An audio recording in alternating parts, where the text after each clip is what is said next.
Prime Minister Boris Johnson, distinguished delegates, media के हमारे साथी, नमस्कार। सबसे पहले मैं प्रधानमंत्री बोरिस जॉनसन और उनके डेलीगेशन का भारत में हार्दिक स्वागत करता हूं।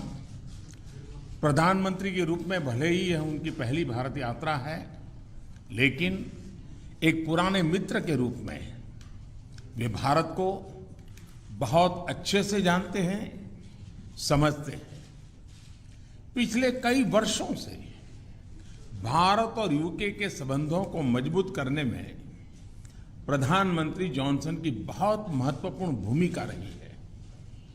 इस समय जब भारत अपनी आजादी का अमृत महोत्सव मना रहा है, प्रधानमंत्री बोरिस जॉनसन का यहां आना अपने आप में एक ऐतिहासिक पल है।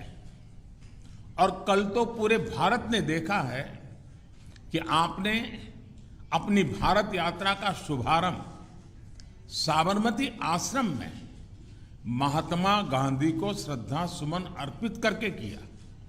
फ्रेंड, पिछले साल हमने दोनों देशों के बीच कॉम्प्रिहेंसिव स्ट्रेटेजिक पार्टनरशिप की स्थापना की थी और इस दशक में अपने संबंधों को दिशा देने के लिए हमने एक महत्वाकांक्षी रोड मैप 2030 भी लॉन्च किया था। आज की हमारी बातचीत में हमने इस रोड मैप में हुई प्रगति को रिव्यू भी किया और आगामी समय के लिए कुछ लक्ष्य भी तय किए। फ्री ट्रेड एग्रीमेंट के विषय पर दोनों देशों की टीम्स काम कर रही है। बातचीत में अच्छी प्रगति हो रही है और हमने इस साल के अंत तक एफटीए के समापन की दिशा में पूरा प्रयास करने का निर्णय लिया है। पिछले कुछ महीनों में भारत ने यूएई और ऑस्ट्रेलिया के साथ फ्री ट्रेड एग्रीमेंट का समापन किया है। उसी गति, उसी कमिटमेंट के साथ हम यूके के साथ भी एफटीए पर आगे बढ़ना चाहेंगे। हमने रक्षा क्षेत्र में सहयोग बढ़ाने पर भी सहमति व्यक्त की है। रक्षा क्षेत्र में मैन्युफैक्चरिंग, टेक्नोलॉजी, डिजाइन और डेवलपमेंट सभी क्षेत्रों में यूके द्वारा आत्मनिर्भर भारत के समर्थन का हम स्वागत करते हैं। फ्रेंड्स, भारत में चल रहे व्यापक रिफॉर्म्स हमारे इंफ्रास्ट्रक्चर मॉडर्नाइजेशन प्लान और नेशनल इंफ्रास्ट्रक्चर पाइपलाइन के बारे में भी हमने चर्चा की। हम यूके की कंपनियों द्वारा भारत में बढ़ते निवेश का स्वागत करते हैं और इसका एक उत्तम उदाहरण हमें कल गुजरात में हालोल में देखने को मिला।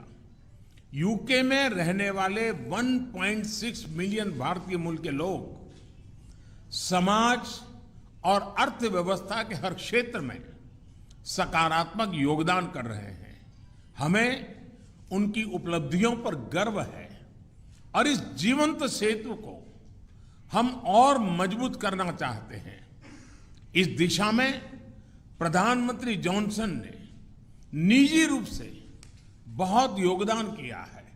इसके लिए मैं उनका अभिनंदन करता हूं। फ्रेंड्स, हमने ग्लासगो में आयोजित COP26 में लिए गए संकल्पों को पूर्ण करने के लिए अपनी प्रतिबद्धता जताई। आज हमने अपने क्लाइमेट और एनर्जी पार्टनरशिप को और अधिक गहन करने का निर्णय लिया। हम यूके को भारत के नेशनल हाइड्रोजन मिशन में शामिल होने के लिए आमंत्रित करते हैं और हमारे बीच स्ट्रेटेजिक टेक डायलॉग की स्थापना का मैं हृदय से स्वागत करता हूं। फ्रेंड्स, आज हमारे बीच ग्लोबल इनोवेशन पार्टनरशिप के इंप्लीमेंटेशन अरेंजमेंट्स का समापन एक बहुत महत्वपूर्ण पहल साबित होगी। यह अन्य देशों के साथ हमारी विकास साझेदारी को और मजबूती प्रदान करेगा। इसके तहत तीसरे देशों में मेड इन इंडिया इनोवेशंस के ट्रांसफर और स्केलिंग अप के लिए भारत और यूके $100 मिलियन तक को फाइनेंस करेंगे। इनसे सस्टेनेबल डेवलपमेंट गोल्स की प्राप्ति में और क्लाइमेट चेंज से निपटने के प्रयासों में भी मदद मिलेगी। ये हमारे स्टार्टअप्स और एमएसएमई सेक्टर के नए मार्केट्स तलाशने और अपने इनोवेशंस को ग्लोबल करने में बहुत उपयोगी सिद्ध होगा। फ्रेंड्स, हमने क्षेत्रीय और वैश्विक स्तर पर हो रहे अनेक डेवलपमेंट्स पर भी चर्चा की। एक free, open, inclusive and rule based order पर आधारित इंडो पैसिफिक क्षेत्र बनाए रखने पर हमने जोर दिया। इंडो पैसिफिक ओशन इनिशिएटिव से जुड़ने के यूके के निर्णय का भारत स्वागत करता है। हमने यूक्रेन में तुरंत युद्ध विराम और समस्या के समाधान के लिए डायलॉग और डिप्लोमेसी पर बल दिया।